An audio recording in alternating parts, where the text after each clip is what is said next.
Dua pelatih akademi sepak bola Paris Saint-Germain atau PSG memberi pelatihan singkat bagi 100 anak berusia 6 tahun hingga 16 tahun di Stadion Gelora Sriwijaya Jakabaring, Palembang pada Rabu 6 April 2016.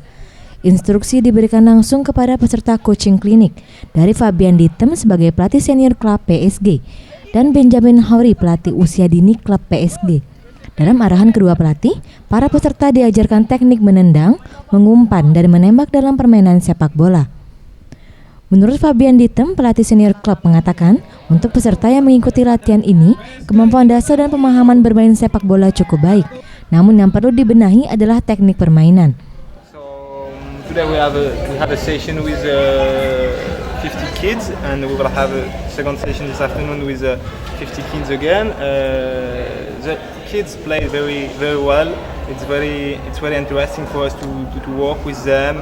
They have some good technical abilities. I think the coach you could discuss about that with the coaches. Maybe they will give you more details, but they have good abilities. They're very passionate and they really want to learn, and that's the most important in football. So it was a great opportunity for us to share our experience, our technical know-how, and we appreciated this morning with the kids.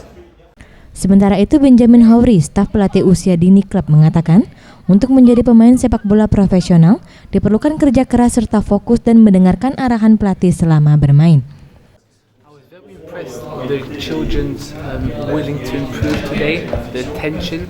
The session was 2 hours long, and for the whole 2 hours, the kids were very focused on the technical aspects of football. So it was a pleasure for us, myself, Cedric, and the whole Paris Saint-Germain club to be here today to share what we do Paris for the kids. Coaching klinik diakhiri dengan pemberian sertifikat kepada seluruh peserta. Pradio Satria, Septian Wariski, Sriwijaya TV.